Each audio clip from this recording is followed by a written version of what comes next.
اللہ تعالیٰ نے اپنے خاص اور نیک بندوں کو انسان کے نزدیک اس لیے واضح کیا تاکہ لوگ ان سے سبق حاصل کر سکیں۔ ایسے ہی اللہ کے نیک بندوں میں سے ایک نبی حضرت یونس علیہ السلام ہیں۔ آپ حضرت ابراہیم علیہ السلام کی نسل میں سے تھے۔ آپ کو اللہ نے حکم دیا کہ جاؤ اور لوگوں کی اصلاح کرو، وہ لڑتے جھگڑتے ہیں، ان کو محبت سے رہنا سکھاؤ۔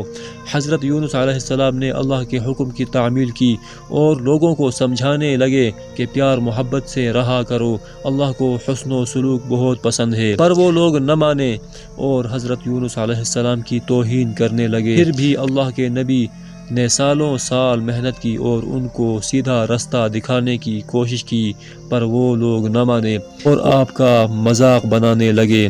آخر کار اللہ کے نبی نے فرمایا کہ تم لوگوں نے اللہ کا حکم نہیں مانا، بہت جلد تم لوگوں پر اللہ کا عذاب نازل ہوگا۔ اور یہ بول کر حضرت یونس علیہ السلام اس بستی کو چھوڑ کر چلے گئے اور دل میں سوچنے لگے کہ یہ لوگ نہیں سدھرنے والے۔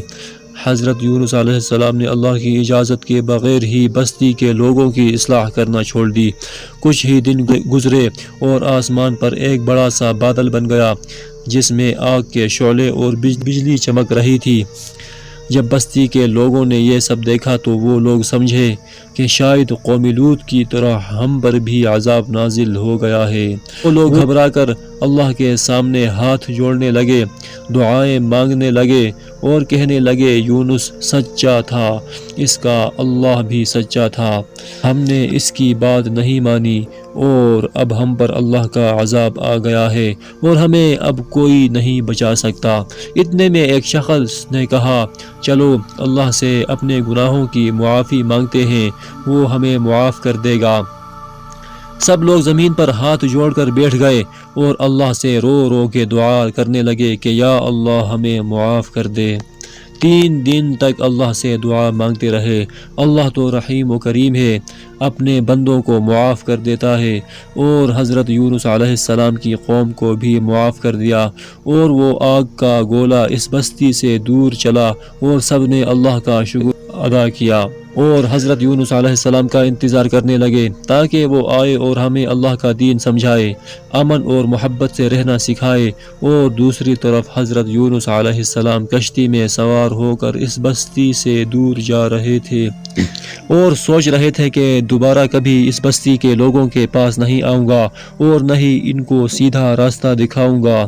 کشتی اپنے مقام کی طرف رواں دواں تھی کہ اچانک طوفان شروع ہو گیا۔ کشتی کے مالک نے کہا کشتی کا وزن کم کرنے کے لیے جو بھی سامان ہے آپ کے پاس وہ سمندر میں ڈال دو۔ سب نے مل کر سارا سامان سمندر میں ڈال دیا، پھر بھی وزن کم نہیں ہوا اور نہ ہی کشتی سنبھل سکی۔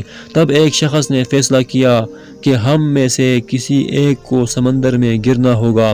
سب ایک دوسرے کی طرف دیکھنے لگے۔ سالار بولا قرآن اندازی کرتے ہیں اور جس کا نام بھی آئے گا وہی سمندر میں جائے گا۔ جب قرآن اندازی کی گئی تو حضرت یونس علیہ السلام کا نام آ گیا۔ سب کہنے لگے نہیں، یہ تو اللہ کا نبی ہے، اس کو سمندر میں نہیں ڈال سکتے۔ ایک بار پھر قرآن اندازی کی گئی، پھر حضرت یونس علیہ السلام کا نام آیا۔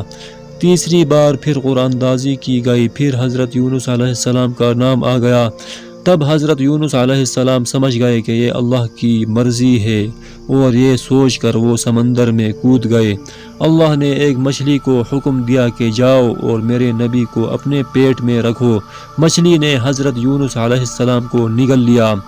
حضرت یونس علیہ السلام جب ہوش میں آئے تو ان کو پتہ چلا کہ وہ مچھلی کے پیٹ میں ہیں۔ حضرت یونس علیہ السلام اللہ سے باتیں کرتے ہیں کہ اے اللہ مجھے معاف کرنا، میں وہ کام نہیں کر سکا جو تو نے میرے ذمے لگایا تھا۔ حضرت یونس علیہ السلام سنتے ہیں کہ ان کے ساتھ ساتھ مچھلیاں بھی اللہ کا ذکر کرتی ہیں۔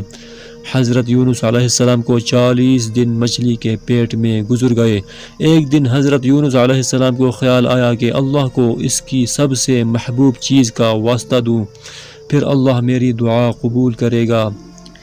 تب حضرت یونس علیہ السلام کو یاد آیا کہ میرے دادا حضرت ابراہیم علیہ السلام نے اپنی اولاد کو بتایا تھا کہ یہ کل کائنات محمد کے لیے بنی ہے۔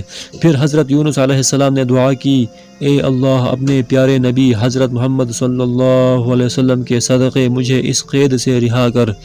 اللہ نے حضرت یونس علیہ السلام کی دعا قبول کی اور مچھلی کو حکم دیا کہ جا اور نبی کو خشکی کی طرف رکھ آ۔ وہ مچھلی خشکی کی طرف گئی اور حضرت یونس علیہ السلام کو مچھلی نے خشکی پر اگل دیا۔ اتنے دن مچھلی کے پیٹ میں رہ کر حضرت یونس علیہ السلام کا پورا جسم سوج گیا اور دھوپ برداشت نہ ہوئی اور آپ کا جسم جلنے لگا۔ تب آپ نے اللہ سے دعا کی، اے اللہ مجھے رہا کر دیا، اب اس تکلیف سے بھی نجات عطا کر۔ تب اللہ نے زمین کو حکم دیا کہ ایک پھلدار درخت میرے نبی پر سایہ کرے اور خوراک بھی مہیا کرے۔